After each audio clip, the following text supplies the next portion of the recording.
Hey guys, welcome back to today's video. Today is Wednesday, August 12th, 2020, and today we have a number of new polls coming out from swing states all across this country that give us a much better idea as to where we're looking at for the 2020 presidential election.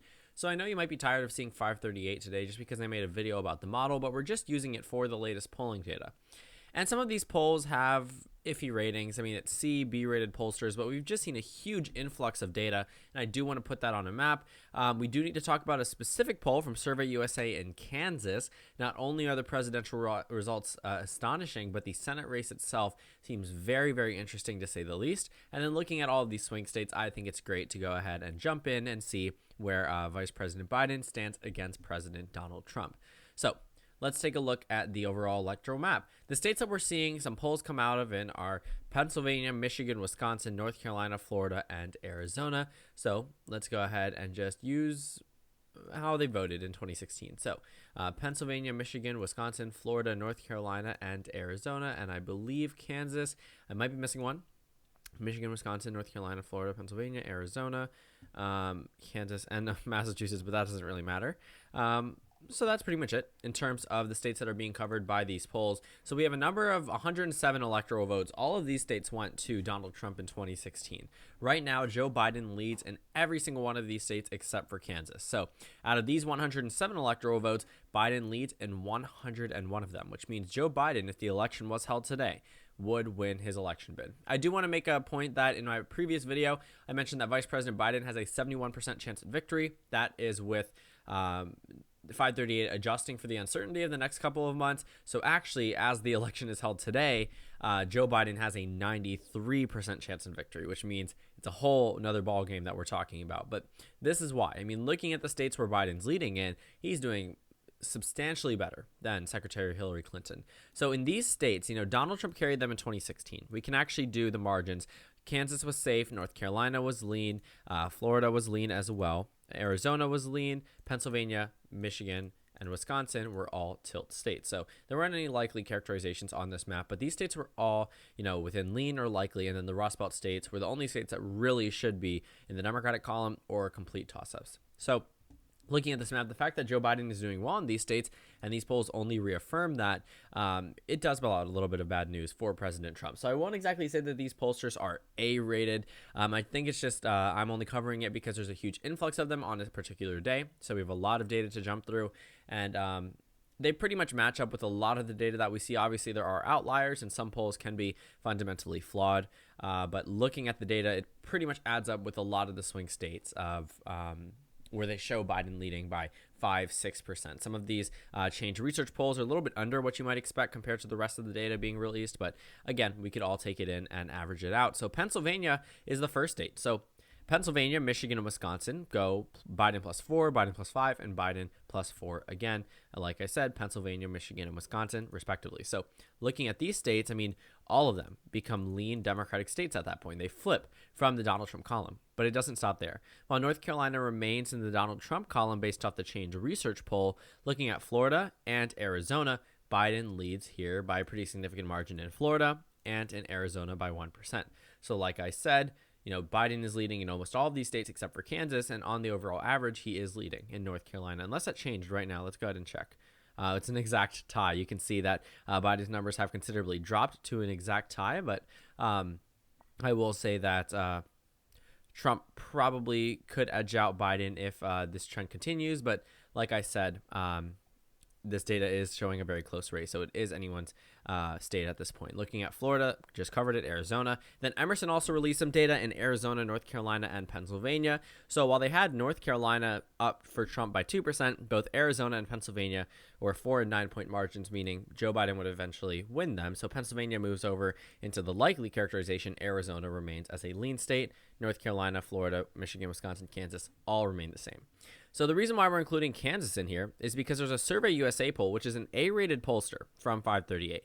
And I never really put too much faith in Survey USA. They had a number of polls out in 2008, I remember studying. But besides that, we haven't seen much from Survey USA for the 2020 election. Usually they'll combine with another polling firm or a news organization to get the money to go ahead and spend on this race. But Kansas was actually crowdfunded from election Twitter. So the money came directly from there. And as we can see in the results, both on the presidential level and in the Senate level, well, let me scroll down so you can actually see it. The races are still Republican races, but closer than expected. In 2016, Kansas went to Donald Trump by 21%. Granted, it was a little bit smaller of a margin than Mitt Romney's, but still overall pretty solid. And in the beginning, there was that one data from poll from Survey USA that suggested that the race was closer, a 5-point margin to victory for Donald Trump. But if we look at the data now, it is a little bit larger for Trump. I don't expect him to win by 7%. I expect him to win by a much larger margin. But I will say that there are a lot less undecided voters, which means, when Hillary Clinton was at 39 and 44% went to Donald Trump, in a Republican state, a solid Republican state, almost all of those undecideds are going to split for the GOP. That's pretty much how it works. But looking now, I'm not saying Biden's going to even be remotely competitive in Kansas. It may be close, but I don't think that Biden could even have a shot at winning here.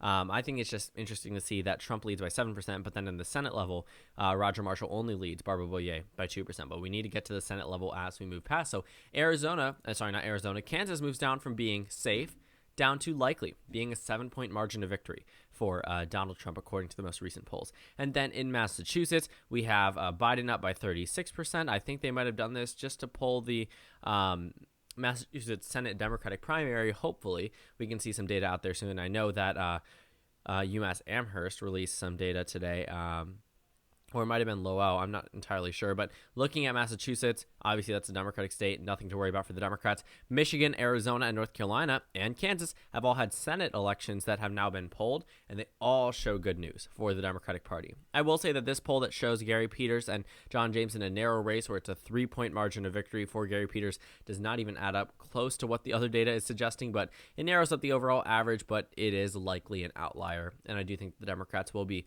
carrying that state. I really don't think that Biden is leading more in Michigan than Gary Peters. I don't think he'll outrun his margin. But looking at this Senate race, it could be closer than expected, possibly, but that would be on the back of a Donald Trump victory in Michigan or a very, very close margin, which probably won't happen. Looking at Arizona, though, we have 2 new polls. This is weird. I thought we had 3, but I guess we have 2. Arizona Senate.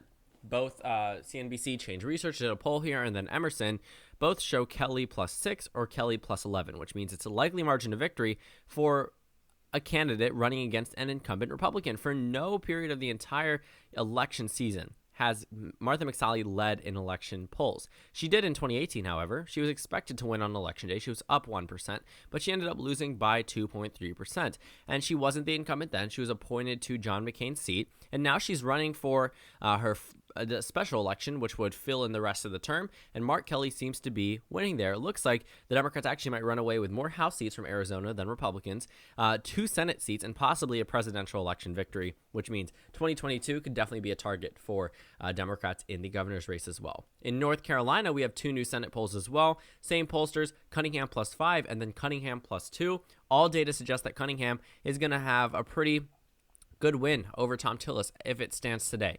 Now, I understand that things definitely can change. Tom Tillis is a Republican incumbent. If the Republicans outperform on the presidential level, coattails will definitely drive him to victory. But I will say that he is underperforming President Trump, and that's not a good sign, especially in a year where the incumbent is very unpopular. And then in Kansas, Roger Marshall, looking at the data here, he actually ran against Chris Kobach. I know we were talking about how Chris Kobach could be the only GOP nominee who could actually lose the Senate race. Well, it looks like the race is indicating that, based off an A-rated pollster, that the race actually could be narrowing up. This was actually proven before when they did a poll between Marshall and Boyer. Yes, Boyer did defeat Kobach, but Marshall only led her by 1%. And now this data is another poll indicating that the race is closer than previously expected. So we could likely see Kansas being closer. And there's a lot of undecided voters, not a lot of undecided voters.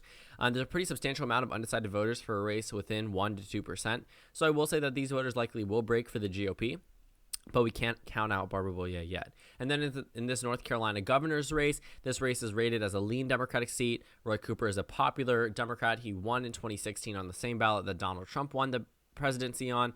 So I have a lot of faith that Roy Cooper will come out on top in North Carolina. And I honestly think that he might run for president one day. So then the President Trump job approval ratings, these really don't matter. The average has pretty much stayed the same. But the 2020 generic congressional vote is important as well. The Democratic Party leads by 8.2%. And if you look at the 538 overall average, it's around this margin as well. So looking at the generic congressional vote, the reason why this is so significant is because in 2018, the Democratic Party led by 7.3%. They ended up winning by 8.4%.